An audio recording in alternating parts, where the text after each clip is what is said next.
Ya,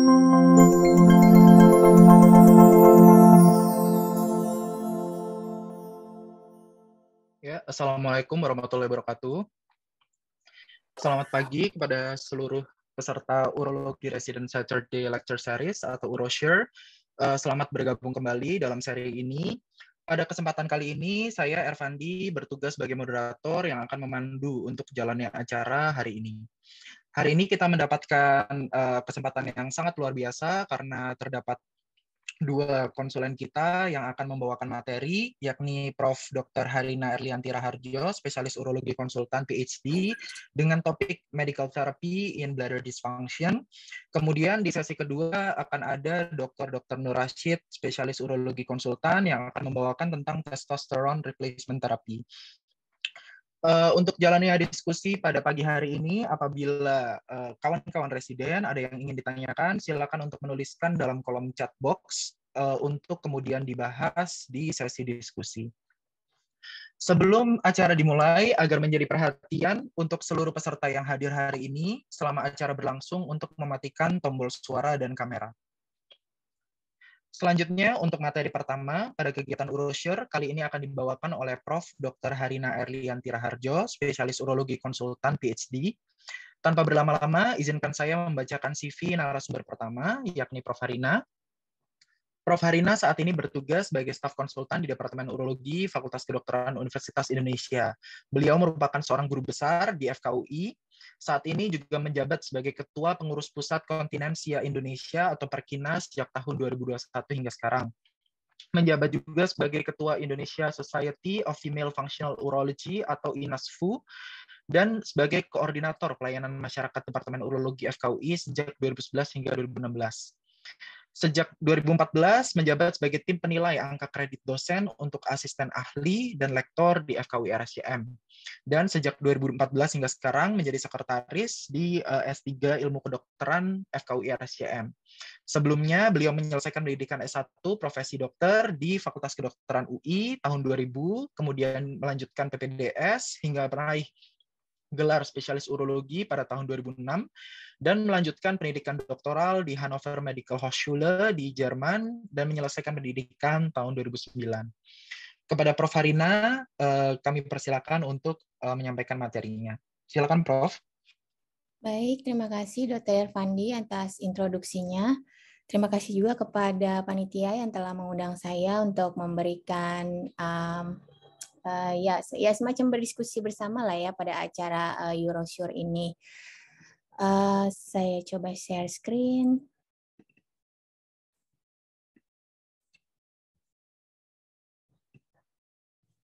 Baik, judul saya adalah medical treatment pada disfungsi dari berkemih ya. Saat kita bicara mengenai disfungsi berkemih, kita tentunya tidak bisa lepas dari anatomi dan persyarafan. Ya mau nggak mau harus tahu ini gitu. Pertama dari anatomi, kalau kita bicara mengenai berkemih atau voiding itu tentunya melibatkan dua organ ya dari saluran kemih, yaitu kanung kemih atau bladder yang di dalamnya ada otot detrusor, kemudian uretra sebagai saluran pengeluaran dari urin. Tapi tentunya organ ini tidak bisa berdiri sendiri, ada persarafannya ya.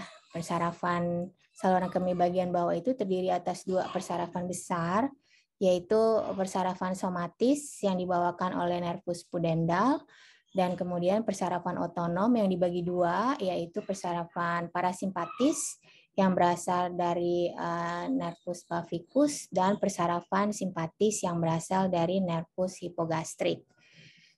Seperti yang telah kita ketahui, sistem parasimpatis inilah yang berperan terutama pada saat kita berkemih atau mengeluarkan urin kita ke luar ya melalui uretra. Dengan bekerja sama dengan yang namanya neurotransmitter, mengeluarkan neurotransmitter yang dinamakan asetilkolin yang kemudian akan berikatan dengan reseptor muskarinik yang berada di otot detrusor. Itu sistem parasimpatis. Sedangkan sistem simpatis itu dia akan mengatur dua, dia juga akan mengeluarkan neurotransmitter yaitu noradrenalin, kedua tempat ya, satu ke kandung kemih, ke otot detrusornya dengan berikatan dengan reseptor beta 3, dan satu lagi dia akan berikatan dengan reseptor di sini di daerah sphincter. Makanya nervus simpatis ini atau persarafan simpatis ini berperan banyak saat kandung kemih itu sedang diisi atau fase storage. Jadi dia memfasilitasi relaksasi, tetapi relaksasi dari kandung kemih ya, relaksasi dari otot detrusor lewat reseptor beta 3, tetapi dia memfasilitasi kontraksi dari sphincter di uretra sehingga kita tidak mengompol saat berkemih. Sedangkan yang nervus pudendus dia mempersarafi sphincter uretra eksterna, di mana karena ini persarafan somatis, jadi dia membantu saat kita sudah siap untuk berkemih, kemudian kita bisa merelaksasi sphincter kita. Selain itu tentunya ada pusat-pusat yang lebih tinggi ya, tadi sudah disebutkan mengenai sistem parasimpatis, itu asalnya dari medula spinalis yang dari sakral 23, kemudian untuk persarafan simpatis itu lebih tinggi, torakal 10 sampai L2, tapi ada pusat-pusat lain yang lebih tinggi yaitu di brainstem, midbrain, dan cortex. Ini tentunya untuk mengatur ya, jadi kita tidak kencing sembarangan, kita bisa menahan dulu, kemudian mencari tempat yang memang sudah harusnya kita berkemih, baru kemudian diperintahkan untuk kita bisa berkemih. Ini mungkin pengulangan tadi, jadi suatu proses berkemih itu dibagi dua ya. Satu, fase pengisian, di mana seperti sekarang ini nih kita lagi ada webinar misalnya, urin dari ginjal mulai turun lewat ureter mengisi kandung kemih. Sampai nanti kandung kemih akan penuh ya, saatnya penuh. Nah ini tadi dipengaruhi banyak oleh persarafan simpatis, di mana otot detrusor dibuat relaksasi dan sphincter dibuat kontraksi. Sedangkan persarafan parasimpatis saat ini masih dihambat karena gunanya tadi adalah dia membuat otot detrusor itu berkontraksi. Kita tidak menginginkan otot detrusor itu berkontraksi saat kita sedang diisi. Karena apa? Karena kalau otot detrusor berkontraksi saat kita sedang diisi, ya kita bolak-balik kamar mandi terus gitu ya. Kemudian ini akan terus diisi, urinnya akan terus diisi sampai nanti saatnya penuh, kemudian stretch receptors yang ada di dalam dinding kandung kemih ini akan memberikan sinyal yang menandakan bahwa kandung kemih ini sudah penuh dan perlu dikeluarkan. Sebaliknya, saat sudah ada perintah untuk berkemih, yang berperan adalah sistem parasimpatis, di mana itu akan menginduksi kontraksi dari otot detrusor, sedangkan yang sistem parasimpatisnya akan mulai dihambat. Jadi relaksasi dari kandung kemih itu dihambat, kemudian kontraksi dari uretra juga dihambat, sehingga terjadilah relaksasi dari uretra dan urin bisa keluar karena dua proses. Satu, kontraksi detrusor, dan dua adalah relaksasi dari katup atau sphincter di uretra. Jadi inilah yang terjadi saat kita berkemih itu yang diharapkan, jadi suatu fungsi yang normal dari suatu saluran kemih bagian bawah, saat diisi harusnya kandung kemih itu tekanannya tetap rendah. Karena tadi sistem simpatis itu bekerja sehingga terjadi relaksasi otot di situ ya, jadi pressure-nya tidak tinggi. Bisa dibayangkan kalau saat diisi kemudian kandung kemih itu tekanannya tinggi, tentunya ginjal yang menurunkan urin ke dalam kandung kemih akan berat kerjanya. Sehingga bisa terjadi reflux yang juga mengakibatkan nanti akhirnya terjadi hidronefrosis.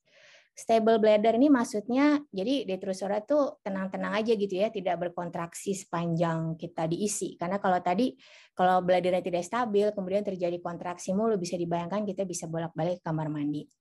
Sphincter tertutup. Kalau sphincternya tidak tertutup atau tidak berkontraksi, bisa dibayangkan bahwa kita akan mengompol selama diisi. Jadi ini semua akan menghasilkan sebenarnya yang kita harapkan adalah bahwa si saluran kemih bagian atas, ginjal dan ureter itu kerjanya tidak terlalu berat. Jadi dia bayangkan sebagai pompa, dia akan menurunkan urin dengan mudah gitu ke kandung kemih yang pressure-nya rendah dan tidak ada kontraksi yang terus-menerus. Selanjutnya untuk berkemih, ya pasti dibutuhkan suatu koordinasi yang baik antara kontraksi detrusor dengan relaksasi dari sphincter dan pelvic floor tentunya. Kalau ini tidak terjadi, ya kencingnya tidak akan bisa keluar sempurna. Kalaupun keluar juga akan terhambat. Yang bisa dilihat, misalnya mungkin sehari-hari kita sering lihat, oh raw flow-nya jelek ya, gitu. Kemudian ya itu sisanya harusnya kalau kita berkemih optimal, ya harusnya sisanya habis ya. Tapi kalau misalnya kita lihat, oh ini sisanya masih ada, pasti ada terjadi sesuatu yang salah dalam proses voiding. Gampangnya sih begini, jadi fungsi voiding yang normal itu adalah saat diisi, detrusornya rileks, uretranya tertutup, kebalikannya saat berkemih, detrusornya kontraksi, uretranya rileks. Di luar itu semua itu adalah nggak normal. Saat diisi terjadi kontraksi dari detrusor atau uretranya terbuka, itu tidak normal. Saat voiding, detrusornya mogok kontraksi atau kontraksinya kurang bagus, atau uretranya nggak bisa terbuka atau tertutup atau terobstruksi, itu juga tidak normal. Jadi sebenarnya voiding dysfunction ini kita cari antara 4 ini nih, salah satu dari 4 ini atau kombinasi. Akhirnya ini sering diterjemahkan kalau misalnya teman-teman di senternya masing-masing ada yang memiliki alat urodinamik mungkin ya, ini bisa diterjemahkan ke dalam kelainan-kelainan. Jadi saat pengisian ini biasanya kita melihat adanya detrusor overactivity ya, kontraksi yang satu atau beberapa kontraksi yang terjadi saat fase pengisian yang kita katakan tidak normal, namanya detrusor overactivity. Kemudian dari uretranya tadi bisa normal, bisa inkompeten, bisa juga terjadi yang namanya stress incontinence kalau uretranya terbuka atau mungkin tonusnya atau kontraksinya kurang bagus selama fase pengisian.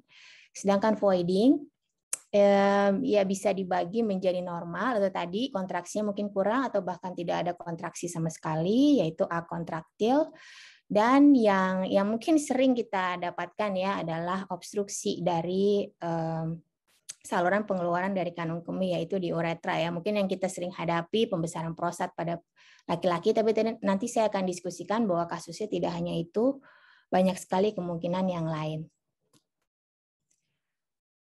Nah, kemudian fenomena-fenomena yang tidak normal ini kemudian berwujud sebagai keluhan pada pasiennya. Jadi misalnya tadi saat diisi kontraksi terus-menerus ya, akan muncul gejala-gejala seperti frekuensi, nokturia, urgensi ya, sampai urgensi incontinence yang dalam klinis kita kenal sindrom ini kita kenal sebagai overactive bladder. Selain itu, kalau ada ketidaknormalan dalam uretra, entah itu tonusnya atau ya ada sesuatu kerusakan pada sphincter atau uretra, kita bisa menemui yang namanya stress incontinence. Sedangkan pada voiding, wujud keluhannya adalah yaitu tadi flow urinnya tidak bagus, lebih pelan dari biasanya, terputus-putus, harus menunggu dulu sebelum bisa keluar, mengedan, dan sisanya tidak habis. Nah, itu bisa disebabkan karena dua, tadi bisa karena underactive detrusor atau karena obstruksi dari bladder outlet. Nah, ini kita bahas satu-satu ya, karena ini topiknya tentang medical treatment. Tentunya karena kita sudah tahu dasar-dasarnya tadi, ini saya hanya share aja beberapa gejala klinis atau sindrom klinis yang sering kita hadapi. Yang pertama tadi tentunya overactive bladder. Ini dari beberapa guideline terakhir masih belum berubah. Ini tentunya kalian sudah pasti tahu bahwa terapi dari overactive bladder ini bukan hanya obat ya, bukan hanya medical treatment, tapi tentunya dimulai dari terapi perilaku, modifikasi gaya hidup, dan latihan fisik ya, latihan fisik rehabilitasi. Tapi yang kita mau konsentrasi hari ini adalah masalah medical treatment-nya yang tentunya juga kalian sudah tahu.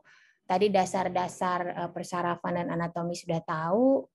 Jadi sudah mengerti apa dasarnya kenapa semua guideline itu merekomendasikan antimuskarinik atau beta-3 agonis sebagai terapi medikamentosa untuk overactive bladder.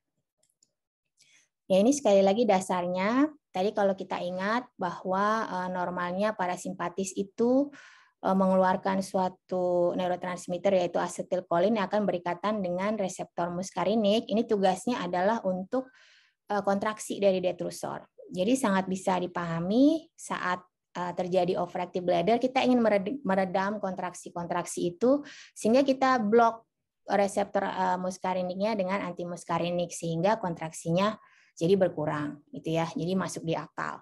Kemudian sebaliknya, untuk relaksasi, sistem simpatis yang bekerja akan mengeluarkan neurotransmitter yaitu noradrenalin yang akan berikatan dengan reseptor beta 3. Nah, saat seseorang itu terkena overactive bladder, kita ingin mengagonis lagi atau ingin mengenhance lagi relaksasinya, sehingga diberikanlah beta 3 agonis namanya untuk menurunkan untuk meningkatkan relaksasi dari kandung kemih. Jadi bisa dipakai antimuskarinik atau beta 3 agonis, sebenarnya tujuannya sama. Yang satu adalah menghambat kontraksi, yang satu adalah mengagonis relaksasi. Tujuannya adalah untuk memperbaiki gejala-gejala overactive bladder tadi. Kalau kita lihat lagi secara biomolekuler lebih ke dalam lagi, yaitu setelah berikatan dengan reseptor muskarinik, ini ada hubungannya dengan suatu enzim ya, suatu sistem biomolekuler yang sangat kompleks sebenarnya, tetapi hasil akhirnya adalah ke arah ini, adenylat siklase, kemudian siklik AMP, kemudian yang untuk kontraksi arahnya adalah inositol trifosfat. Ya keduanya akhirnya hasil akhirnya adalah kontraksi atau penghambatan kontraksi atau relaksasi yang terjadi lebih baik ya. Siklik AMP ini kenapa saya sebut? Karena nanti ada hubungannya dengan salah satu obat pada melats yang mungkin kalian juga sering dengar, yaitu PDE5 inhibitor. Nanti saya akan jelaskan kenapa obat itu juga bisa dipakai selain untuk disfungsi ereksi, bisa juga untuk gejala-gejala LUTS ya, walaupun khususnya untuk femelates itu masih dalam suatu ranah penelitian ya, belum direkomendasikan untuk penggunaan klinis. Ini beberapa terapi antimuskarinik dan beta 3 agonis yang ada di Indonesia saat ini ya. Mungkin di luar negeri ada macamnya sudah lebih banyak, tetapi yang ada saat ini adalah ini nama-nama generiknya. Untuk beta 3 agonis baru satu, yaitu mirabegron. Tetapi yang kita harus ingat bahwa reseptor muskarinik itu bukan hanya ada di detrusor, tetapi juga ada di berbagai organ, seperti di otak, di susunan saraf pusat, di mata, di kelenjar air liur, di saluran cerna. Makanya kenapa mungkin sudah banyak yang sudah meresepkan antimuskarinik untuk pengobatan overactive bladder, tapi kemudian terjadi efek samping berupa mulut kering, mata kering, kemudian terjadi konstipasi, dan yang mungkin sekarang banyak dibicarakan adalah gangguan fungsi kognitif. Karena ada reseptor juga ini di susunan saraf pusat, jadi sangat diperhatikan terutama bagi orang-orang yang fungsi kognitifnya memang sudah menurun dan biasanya pada usia lanjut. Sedangkan untuk beta 3 agonis, seperti kita ketahui, reseptor beta itu ada di sistem kardiovaskuler. Makanya banyak sekali orang-orang meneliti tentang gejala-gejala kardiovaskuler dalam pengobatan beta 3 agonis, seperti hipertensi dan lainnya. Tapi dari beberapa clinical trial, dikatakan bahwa angka hipertensi ini sebenarnya tidak terlalu mengkhawatirkan. Jadi saat seorang pasien itu hipertensinya terkontrol, masih aman untuk diberikan beta 3 agonis. Dari rekomendasi ini sih sebenarnya yang saya mau kasih lihat. Jadi ada saatnya di mana suatu antimuskarinik atau beta 3 agonis itu tidak mempan gitulah istilahnya ya, tidak efektif. Di sini dari EAU sudah merekomendasikan bahwa bisa dilakukan dosis eskalasi atau penaikan dosis, atau mengganti formulasi antimuskariniknya, atau mengganti dengan beta 3 agonis, atau dikombinasi. Jadi sudah ada beberapa cara saat seseorang itu tidak mempan dengan salah satu obat, ada beberapa cara untuk kita menawarkan pada pasien ingin milih yang mana selanjutnya. Nah, berikutnya untuk stress incontinence, ini tahu ya, stress incontinence adalah keluarnya urin di saat aktivitas fisik ya, atau tekanan abdomen yang meningkat seperti batuk, tertawa, bersin, dan lain-lain. Terapi medikamentosa yang direkomendasikan adalah suatu serotonin dan norepinefrin reuptake inhibitor. Kenapa? Karena tadi kalau kalian ingat bahwa saat kita sedang fase pengisian, sistem simpatis itu akan bekerja sehingga meningkatkan resting tone dengan neurotransmitter yaitu noradrenalin atau norepinefrin. Sedangkan obat ini adalah suatu yang menginhibisi, yang menghambat reuptake dari neurotransmitter tersebut, sehingga neurotransmitter seperti norepinefrin atau noradrenalin ini akan banyak nih di junctionnya, sehingga diharapkan akan berikatan tadi dengan reseptor yang berada di sfinkter, sehingga sfinkternya tone-nya akan lebih baik selama fase pengisian. Itu adalah dasar atau justifikasi kenapa obat ini dipilih.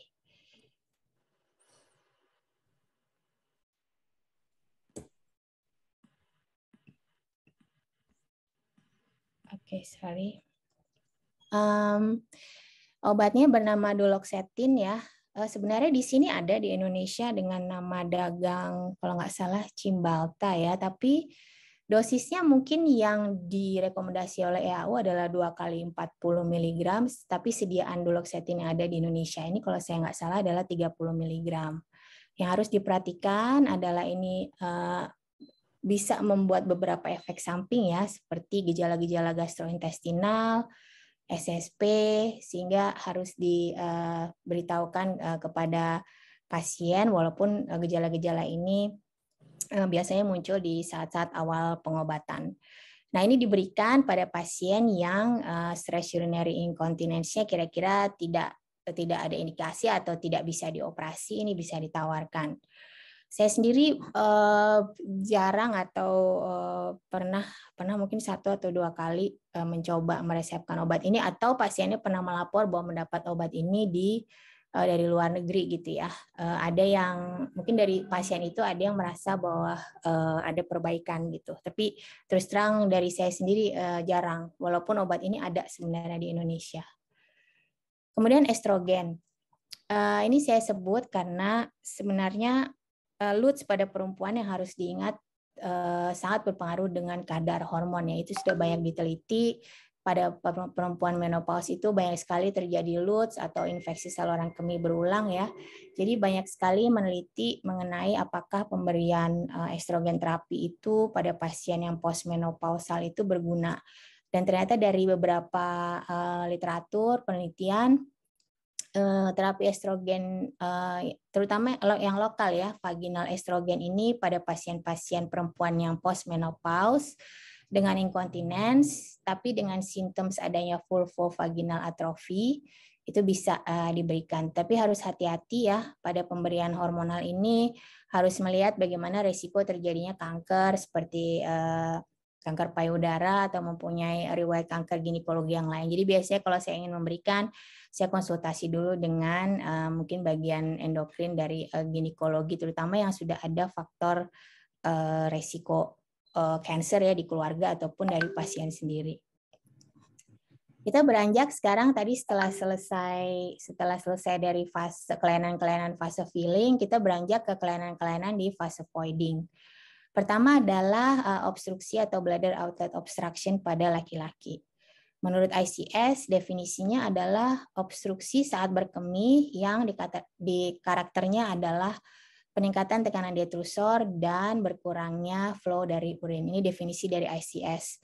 Tentunya ini bisa terbayang bahwa penyebabnya bukan hanya pembesaran prostat jinak ya, bisa karena kanker prostat, bisa karena struktur uretra, bisa karena batu uretra, apapun yang menyebabkan sumber lain dari pengeluaran yang mulai dari bladder neck sampai ke uretra bagian paling distal itu semua bisa menyebabkan bladder outlet obstruction.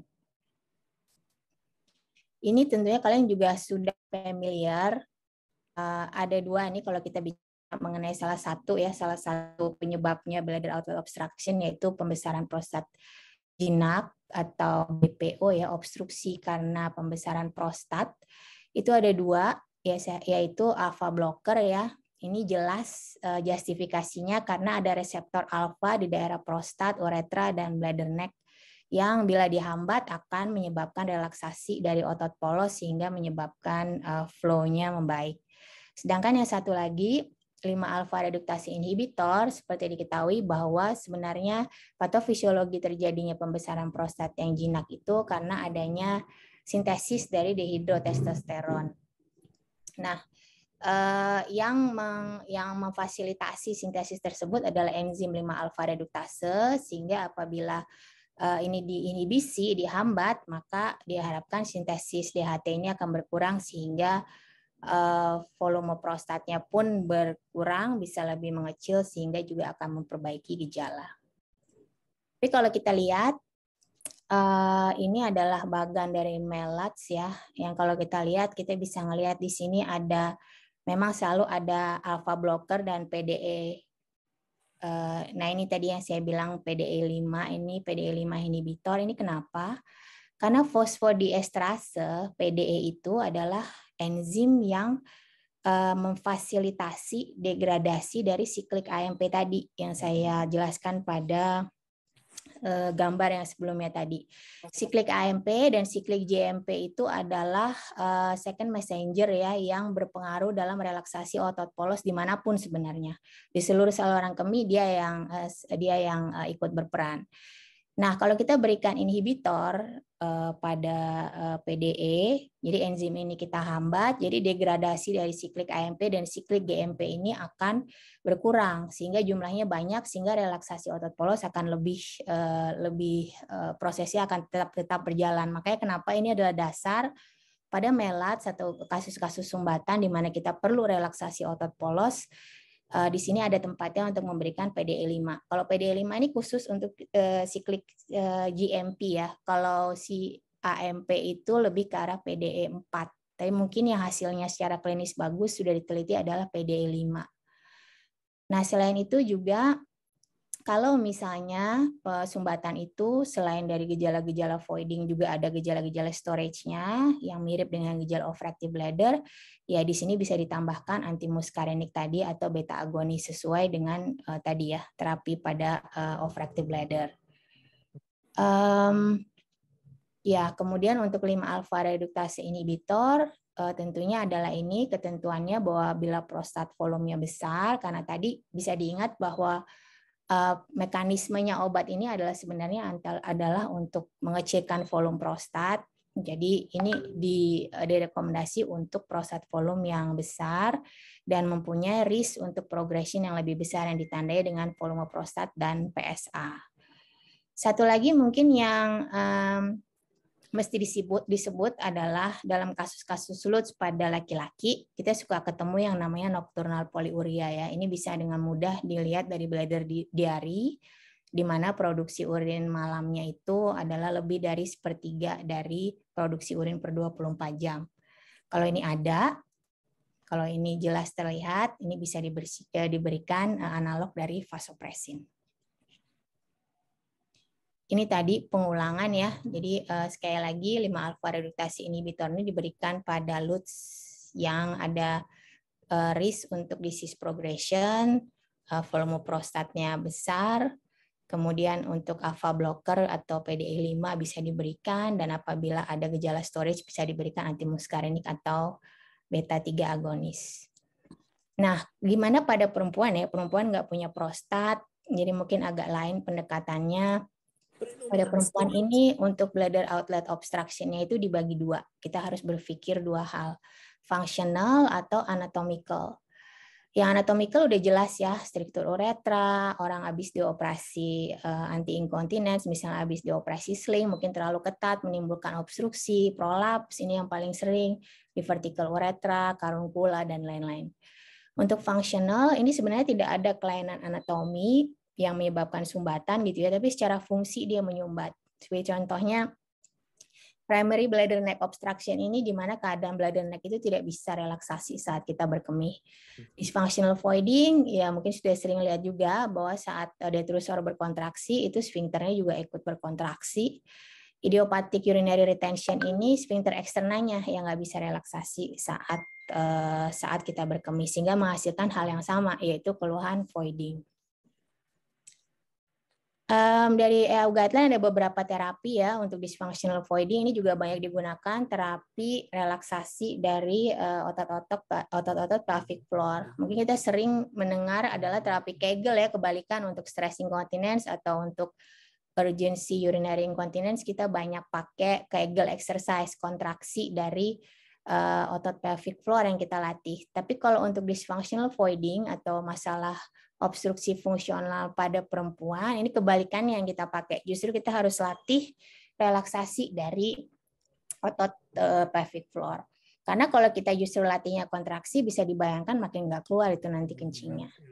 Nah, untuk terapi medikamentosa, dikatakan bahwa untuk alpha blocker masih sebagai opsi off-label ya, dengan rekomendasi lemah, ini bisa dibelikan kalau memang sudah terbukti adanya suatu dysfunctional voiding. Kemudian oral baclofen ini sebenarnya adalah agonis GABA ya untuk dia muscle relaksan ya sebenarnya. Jadi kalau kita sudah melihat bahwa saat berkemih misalnya kita saat uroflow kita melihat EMG, kalau kita bisa menggabungkan EMG saat itu, kita lihat bahwa EMG-nya saat berkemih kok malah kontraksi, kita bisa memberikan juga baclofen. Saya pernah beberapa kali memberikan ini sebagai alternatif dari alpha blocker dan hasilnya lumayan bagus. Sildenafil nih PDE 5 inhibitor, ini juga ada tapi masih dalam skema clinical trial ya. Jadi belum direkomendasikan untuk dipakai secara rutin pada setting klinis gitu. Untuk surgery atau obat-obatan mungkin disinggung sedikit, semua pokoknya untuk terapi yang membebaskan obstruksi mungkin anatomis ya pada perempuan ini harus selalu dijelaskan resikonya ya, terutama resiko yang paling sering muncul dan yang ditakutkan adalah ya incontinence.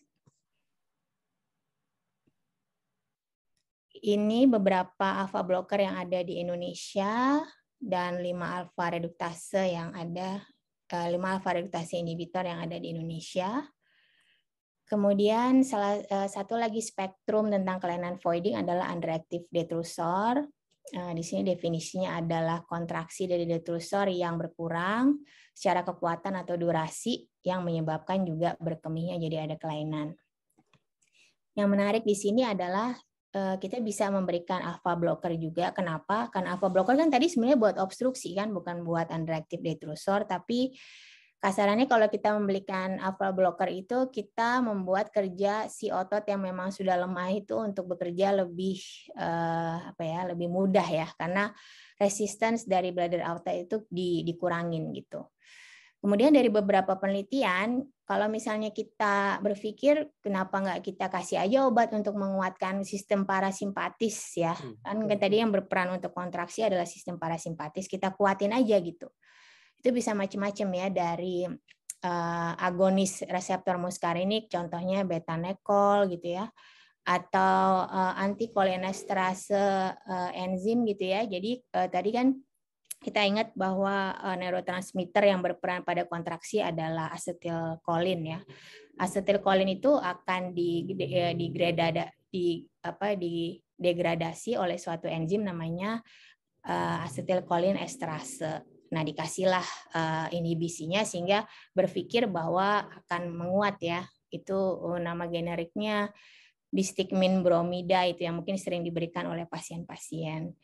Nah, itu ternyata dari penelitian dari 10 RCT itu ditemukan 3 RCT itu memang membaik ini pasien-pasien yang diberikan parasimpatomimetik ininya gejalanya. Tapi dari 6 yang lain 6 atau 7 yang lain itu justru gejalanya menetap atau bahkan memburuk gitu. Jadi dari kesimpulan itulah akhirnya EAU mengeluarkan statement bahwa rekomendasi untuk pemberian parasimpatomimetik ini malah jangan diberikan untuk underactive detrusor. Mungkin yang sehari-hari kita kerjakan di klinis ini adalah stimulasi dengan fisioterapi ya. Tapi sebenarnya kalau kalian baca di EAU guideline, sebenarnya fisioterapi yang dianjurkan adalah intravesikal fisioterapi, bukan yang dari luar yang ditempelkan yang kita kerjakan selama ini. Mungkin kedepannya mungkin kita akan coba untuk mulai mengerjakan yang intravesikal. Nah, sebagai simpulan, kalau kita melihat suatu voiding problems atau voiding dysfunction, selalu berpikir ini ada di fase yang mana. Mungkin aja ini fase kombinasi ya. fase storage kah atau fase voiding kah gitu. Kemudian ya kalau kombinasi tentunya sebagai contoh yang paling gampang adalah pada pasien pembesaran prostat. Itu tentunya sih jelas ya bladder outlet obstruction, tapi dia juga akan menimbulkan gejala storage tadi. Jadi sangat mungkin adanya kombinasi. Untuk gejala-gejala pada fase storage yang paling sering adalah overactive bladder, itu pilihannya adalah antimuscarinic atau beta 3 agonis ya dengan justifikasi tadi. Dasarnya kenapa sudah kalian dengar tadi, duloxetine juga bisa diberikan pada stress urinary incontinence. Kemudian untuk melats yang disebabkan oleh pembesaran prostat sudah ada beberapa obat ya direkomendasi. Untuk perempuan memang agak lebih tricky karena nggak ada prostatnya, tapi ternyata alpha blocker yang notabene sebenarnya tadi dikenal sebagai obat prostat pada laki-laki secara off-label sudah bisa direkomendasikan. Ini nanti juga akan banyak pertanyaan nih dari para pasien perempuan karena mereka biasanya udah baca bahwa alpha blocker itu adalah obat prostat gitu. Jadi yang tahu bahwa mereka nggak punya prostat, jadinya ikut bertanya-tanya kenapa saya dikasih alpha blocker gitu. Baclofen juga sudah direkomendasikan, tapi pengalaman klinis saya sih masih sedikit, tapi sudah mulai mencoba kalau misalnya sebagai alternatif dari alpha blocker. Untuk underactive detrusor, nah ini masalahnya masih belum ada obat yang benar-benar direkomendasikan, hanya untuk alpha blocker mungkin yang untuk lebih mengurangi resistance dari outletnya, dari bladder outletnya. Mungkin itu yang saya bisa sampaikan untuk terapi medikamentosa pada pagi hari ini. Terima kasih atas perhatiannya. Wassalamualaikum warahmatullahi wabarakatuh. Waalaikumsalam warahmatullahi wabarakatuh. Baik, terima kasih banyak Prof. Harina atas paparan presentasinya yang sangat lengkap dan sangat menarik, Prof. Izin Prof, ini ada beberapa dari pertanyaan dari residen, Prof. Mungkin kita lanjut ke sesi diskusi ya, Prof. Untuk pertanyaan yang pertama, jadi pada pasien dengan gangguan jiwa, Prof, biasanya kan mendapatkan fluoxetine dikombinasi dengan risperidon, Prof. Nah, kemudian pasien ini dengan episode depresi berat dan terdapat keluhan obstruktif, tidak lampias, kemudian mengedan. Nah, kemudian apakah ada pemberian regimen obat khusus, Prof, pada pasien? Karena kalau misalkan fluoxetine-nya di-stop, kemungkinan kejadian bangkitan pasien atau percobaan untuk bunuh diri pasien akan ada lagi, begitu, Prof. Iya, ini mungkin salah satu pertanyaan yang bagus karena fluoxetine mungkin sejenis dengan duloxetine tadi ya sebagai suatu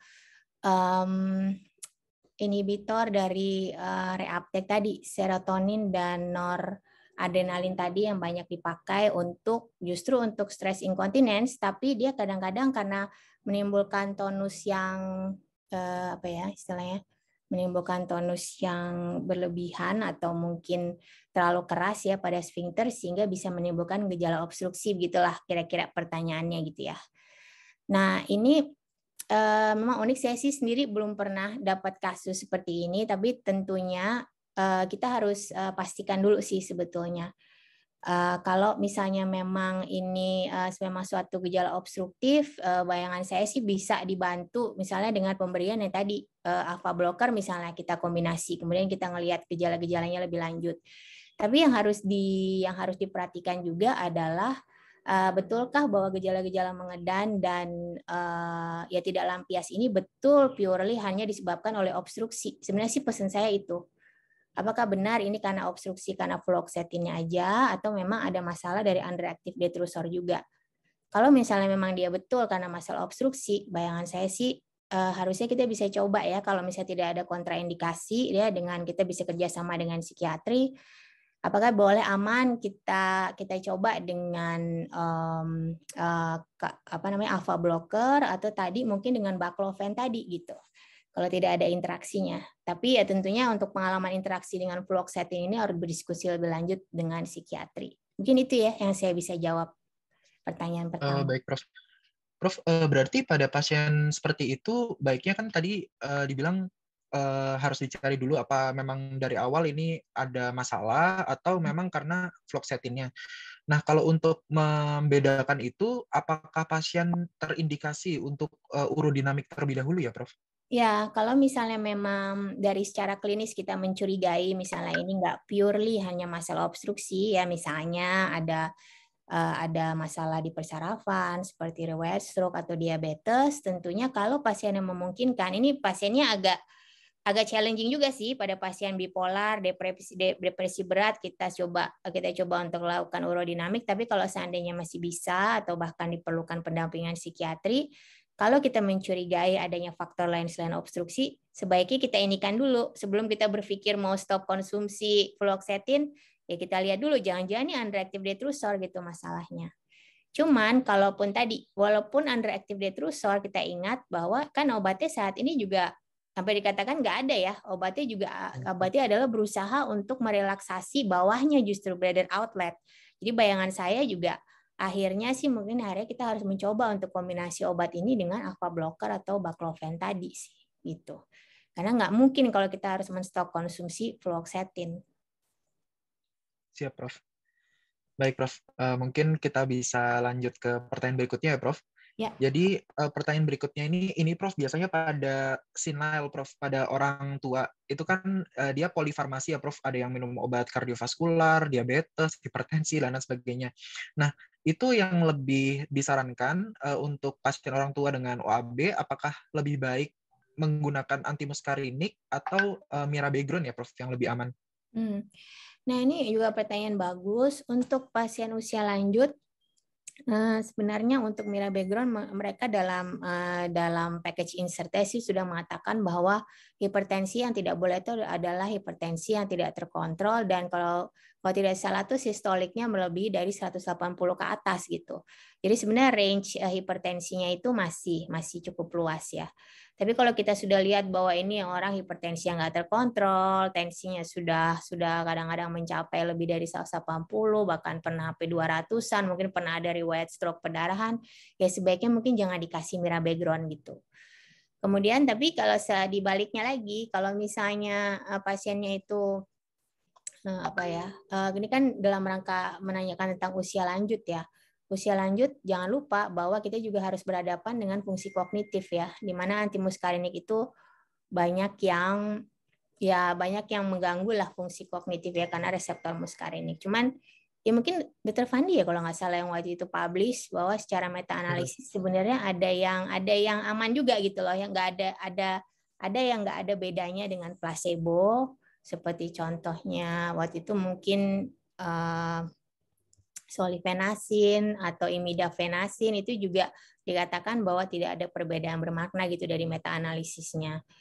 Tapi tentunya kalau misalnya kita sudah tahu bahwa ini kayaknya udah menurun nih atau udah terjadi demensia, ya jangan dikasih antimuskarinik gitu. Jadi benar-benar tailor made untuk masing-masing pasien. Tapi kalau saya boleh bilang, masalah hipertensi dan kardiovaskular memang dari beberapa clinical trial itu tidak ada yang severe gitu loh, yang menyebabkan efek samping di bidang itu secara severe, dan range-nya untuk memberikan tuh, jadi misalnya hipertensi masih di bawah 180, mereka masih mengizinkan. Cuman kalau saya pribadi, kalau misalnya saya rasa ini fungsi kognitifnya baik, kemudian tensinya itu masih nggak terkontrol, saya sih masih memilih antimuskarinik sih gitu. Jadi memang per pasien itu harus kita perhatikan benar-benar. Baik, Prof. Baik, Prof, siap. Kemudian untuk pertanyaan selanjutnya, Prof, untuk vaginal estrogen terapi. Tadi kan sempat dijelaskan oleh Prof, vaginal estrogen terapi ini ada tempatnya ya, Prof. Nah, apakah penggunaan vaginal estrogen terapi terutama mungkin pada pasien-pasien yang dengan advancing age atau yang sudah mulai menuju tua, Prof, apakah meningkatkan kejadian kanker endometrium atau kanker payudara sama halnya dengan terapi hormonal dengan estrogen ya, Prof? Nah, kalau saya terputus, jelas nggak suara? Mohon maaf, Prof, agak terputus, Prof. Soalnya tadi ada penanda bahwa sinyal saya nggak bagus. Sekarang udah bagus. Saat ini sudah terdengar jelas, Prof. Oke. Untuk estrogen ya, dari penelitian memang yang kita harus pada adalah estrogen oral untuk kejadian tadi udara atau kanker ginekologi. Juga kalau misalnya pasien yang mempunyai riwayat keluarga yang mempunyai kanker payudara juga kita hati-hati. Misalnya kalau memang terpaksa sekali, misalnya orang pasien dengan menopause dan mempunyai gejala-gejala seperti, nama gejalanya itu adalah GSM nih, mungkin kalian juga perlu tahu, genitourinary symptoms of menopause. Itu sekarang sering kali disebut-sebut bahwa menopause itu sering menimbulkan LUTS ya. Nah, kalau untuk lokal, estrogen yang vaginal lokal itu dikatakan aman sih untuk resiko terjadinya kanker. Tetapi pada pasien-pasien saya, pengalaman saya yang dikasih oral ya, mereka sering dikasih pil KB itu akhirnya, dan betul gejala LUTS-nya juga membaik. Itu mereka memang harus dilakukan screening dulu seperti mamografi dan lainnya. Jadi kadang-kadang kan ada ya yang belum tahu, misalnya ada benjolan atau apa belum teraba, sepertinya tidak ada apa-apa. Tapi kalau mereka beresiko, mereka semua di screening dulu. Makanya saya selalu kerjasama dengan ginekologi yang bagian endokrin ya, terutama yang kalau mau memberikan oral. Tapi kalau yang lokal dikatakan dari penelitian aman. Tapi sekali lagi kalau misalnya pasien itu beresiko ya, punya ibu atau punya keluarga yang berhubungan darah langsung ada CA, lebih baik sih berkonsultasi lebih dahulu ya daripada membahayakan pasien itu. Baik, Prof. Kemudian izin Prof, ini juga saya pernah ketemu di Poli Prof, pasien laki-laki Prof, dia dengan BPH kan biasanya dapat alpha blocker Prof. Nah setelah dapat alpha blocker itu ada yang pasien mengeluh itu retrograde ejaculation karena memang salah satu efek dari alpha blocker memang itu ya Prof. Nah pada kondisi seperti itu lebih baik kita ganti obat atau bagaimana ya Prof? Ya, jadi kalau seperti yang kalian ketahui kan, alpha blocker itu macam-macam ya. Ada yang super selektif, ada yang selektif aja, ada yang non selektif. Biasanya super selektif itu yang sering ya, yang sering ada gejala-gejala seperti retrograde ejaculation. Tapi dari penelitian tidak perlu terlalu dikhawatirkan karena seiring dengan di stopnya obat tersebut, gejala-gejala retrograde itu akan kembali membaik gitu ya. Karena benar-benar karena obat. Saran saya mungkin bisa diganti dulu dengan jenis alpha blocker yang lain yang mungkin ya tidak super selektif ya, tapi juga harus memperhatikan bahwa dengan mengganti obat alpha blocker yang non selektif juga akan terjadi efek samping yang lain ya, mungkin seperti ortostatik hipotensinya yang lebih banyak gitu. Jadi memang obat-obat LUTS ini memang tailor made sih, istilahnya kayak tanda kutip cocok-cocokan gitu. Jadi kalau pasien merasa terganggu sekali dengan retrograde ejakulasinya, bisa dicoba untuk pemberian jenis yang lain yang mungkin dari literatur tidak terlalu menyebabkan retrograde ejakulasi gitu. Karena setelah di stop beberapa lama kemudian ada tuh penelitiannya, kemudian gejalanya akan membaik. Jadi tidak diperlukan obat khusus gitu. Baik, Prof. Baik, Prof. Kemudian ini Prof tadi Prof menyebutkan di bagian neurogenic bladder, Prof. Di bagian neurogenic bladder kan sampai saat ini belum ada agen obat yang direkomendasikan. Nah, namun apabila begini Prof kasusnya, misalkan ada neurogenic bladder, kausanya jelas, misalkan dia ada stroke atau ada lesi di tulang belakang atau spinal cord injury. Nah, apakah saat ini terdapat rekomendasi Prof untuk stem cell, Prof? Jadi kalau misalkan stem cell dikatakan dari beberapa clinical trial tuh parameter urodinamiknya jadi membaik Prof setelah stem cell. Tapi apakah ini sudah di-approve oleh Persatuan Kontinensia atau bagaimana Prof? Ya, ini juga bagus pertanyaannya ya. Jadi, saya waktu itu pernah berdiskusi dengan salah satu prof yang datang dari Jepang. Mereka memang banyak sekali meneliti tentang stem cell pada keadaan-keadaan neurogenik. Saat ini belum direkomendasikan untuk dipakai secara rutin di klinis. Jadi baru dari tahap penelitian dengan hasil-hasil yang baik memang. Jadi ada dia beberapa kali prof itu cerita menyuntikkan stem cell pada underactive detrusor ya, dan kemudian hasilnya membaik. Tapi mungkin diperlukan suatu RCT yang lebih banyak lagi yang menunjukkan benar-benar efikasinya dan cukup aman gitu ya. Kemudian di lain pihak tadi Dr. Fandi sempat menyebutkan bahwa penyebabnya kan juga banyak ya, ada stroke, kelainan tulang belakang. Saya melihat juga selain dari urologinya sendiri, dari bidang-bidang lainnya juga sudah mulai melakukan terapi stem cell ini nih untuk spinal cord injury, untuk stroke dan lain-lainnya gitu ya, untuk MSA gitu. Karena saya sering mengerjakan urodinamik pasien-pasien yang sudah diberikan stem cell ini. Ada yang membaik gitu, beberapa memang parameter urodinamiknya juga. Jadi ini juga salah satu area penelitian sebenarnya yang kita patut untuk explore lebih jauh gitu, karena usaha-usaha untuk stem cell ini bukan hanya dari sudut urologinya, tapi dari penyebab-penyebab dari underactive detrussoria pun sudah ada. Tapi sekali lagi, untuk rekomendasi ke arah klinis belum, karena mungkin RCT dengan jumlah sampel yang memadainya belum cukup sepertinya. Baik, Prof. Jadi masih dalam tahap penelitian begitu ya, Prof ya? Ya, Masih ya, dipakainya dalam tahap klinis ya. ya. Baik. Kemudian satu lagi, Prof. Mungkin ini juga banyak, baik saya juga masih belum paham, Prof. Misalkan pasien ini sudah datang dengan keluhan urinary incontinence.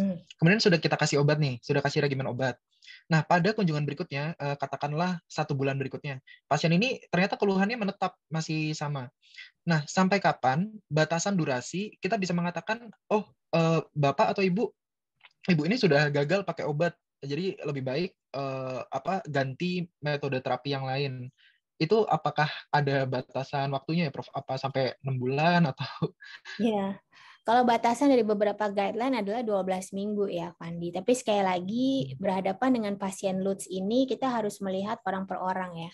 Kita harus melihat karena LUTS ini kadang-kadang mempengaruhi ini juga sih, ya mempengaruhi kualitas hidup ya. Dia memang tidak mengancam jiwa secara langsung gitu, tapi sangat mempengaruhi kualitas hidup dan kadang-kadang banyak yang berpengaruh ke kesehatan mental juga, terutama kalau udah mulai mengganggu pekerjaan, mengganggu tidur, dan lain-lain.